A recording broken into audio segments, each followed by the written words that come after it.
My thing is this: when people are in a real healthy situation, you're in a good situation, right? Your spouse loves you, they treat you right.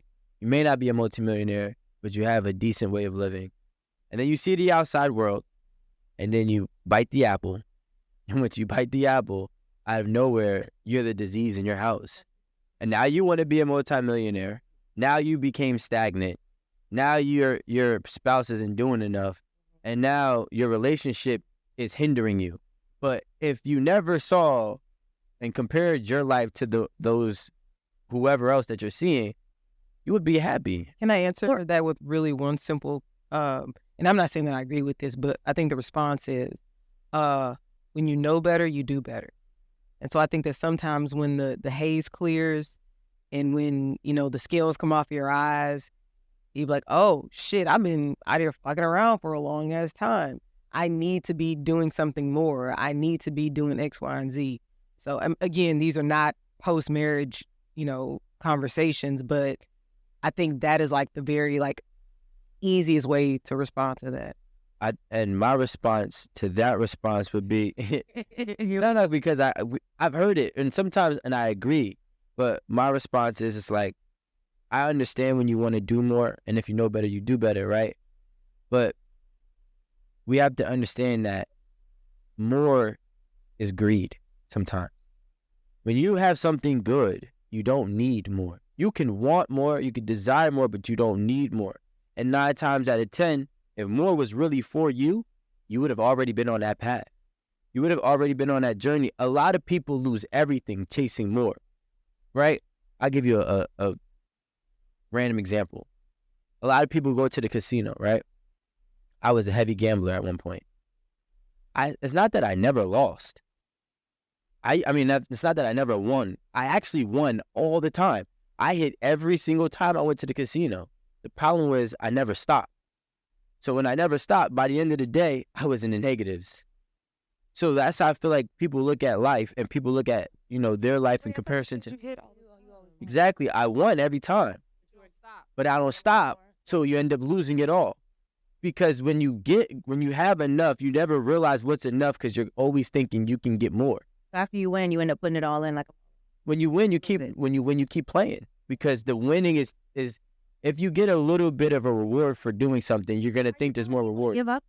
I'm not telling people to give up. Don't dream big. Don't strive for more. No, I'm telling people. The person that you're with for your own healing. I'm telling people, understand when you have something good, and understand what you don't have might be for your benefit. And when you understand that, then people might stop. I don't believe in dream chasing if you wasn't a dream chaser. You just don't turn on the switch and then risk everything. Now, sometimes it does work, but again, very, very, very few people make that work, make that transition. Most people fail. Do a lot of different things. So, going back to the initial question, I think you posed it, Rico, one of y'all, about marriage and are we going down the wrong path, thinking that it's a love thing. I think what the proven concept is having a commitment to something. And I think the something is the marriage, not necessarily the person. So it's okay, we're going to agree to be partners for the rest of our lives, right? And so you're not necessarily committed to that person. You're committed to being in a partnership that includes that person. So I think that is what the proven concept is. So it doesn't matter. So you could be in there for feelings, for money, for support, for to have a trophy wife, whatever, it could be for any reason, but it's about being in the partnership. And so I think that's what the proven concept is, because we all know that feelings fade, love fades, sexual desires fade, all of that stuff. So it goes away. Money's not there. So all these different reasons that people may enter into a marriage, all those things can change. So that because you've predicated your involvement in that relationship on those different things. But if you predicate your involvement on being committed to the partnership, I think it's very different. And I think that's what the proven concept is. And I agree. And I actually meant to tap onto that part in a way before when I was speaking about what you said. But realistically, the proven concept back in the day when we talked about marriage back then was equal investment. So investment commits you, right? And I think that's one thing that we realize. Like, I feel like nobody has anything. That's why we could fall in love and out of love easily, because we have nothing to lose. You don't have anything to lose. I don't have anything to lose. When you have something to lose, you would treat that relationship differently. That's why people have been married for years for the kids. You know why? Because both parents do not want to surrender time with their kids. When you have marriages that are, rocky, but they have a lot of investments together, they stay in together because also they're investments. I think that commitment is usually with some type of tangible or maybe even intangible investment that both has had to put in. And I think we don't have anything. You got people who are getting married who has not a dollar to their name. You got people getting married that have never had an asset, neither has nobody in their families. And then next thing you know, they're like, well, if I do strike something good, I'm leaving with more than I came. Or would you, I'm sorry, but would you say that time is an investment? I literally I don't think that that's been in my head like this. Time is not an investment. See, time, all right, so time is an investment. If my answer is my answer. No, time is an investment, don't get me wrong, but time is not a binding investment, right? I might spend 10 years chasing this goal, but if I don't get this goal by the 10th year, I'm going to chalk it up and I might take a different route, maybe something similar, but I'm not going to keep on beating the dead horse.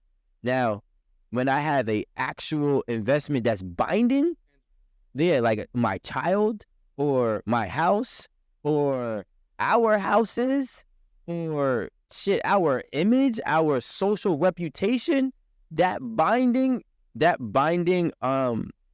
what were we saying? Binding investment, that binding investment will keep you way easier than time.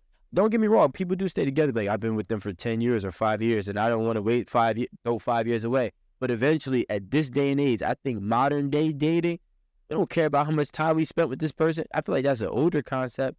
Like, I don't care. I spent 3 years. Guess what? Tomorrow's a whole new day. I just don't want to put my time in somebody else's hands. That's where my fear would come from when it comes to me. Yeah, when you said that you'd have nothing to lose if it doesn't work out, I wasted time.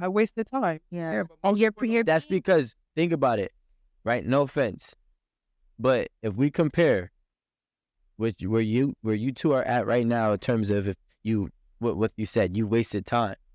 We go back to the proven concept of successful marriages. They wasted land, not time. Your time might come and your time might go, but that land has to go to the child, then has to go to the grandchild, so on and so forth. That land, that asset, that property that they own and that they combined is going to last longer than your time. And when we see the bigger vision in that, then we'll understand, okay, my time is not nowhere near as important as our assets, especially if we're trying to build generational wealth. Like, okay, so say your end goal is marriage and kids, right? And you spent 5 years with someone and that wasn't the end result.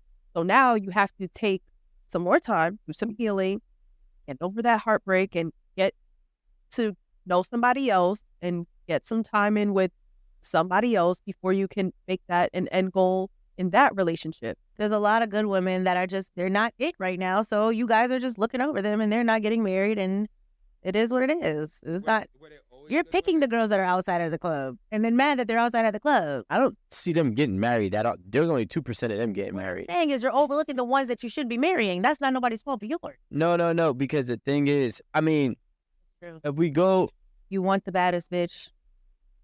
We don't want them. We just want it. Yeah, well, y'all always bring up the club, right? Because you go to the club one time and you see bad bitch, right?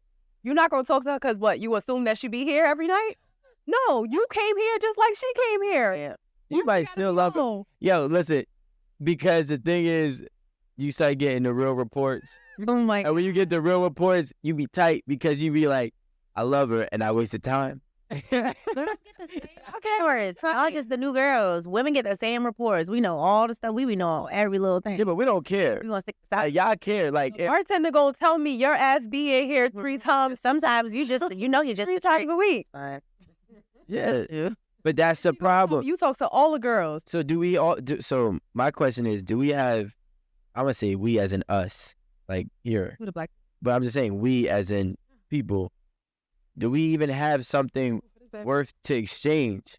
Right. Like, what do you have that's worth to exchange other than your time? Because when I'm investing the same amount of time as you, that has already been equalized.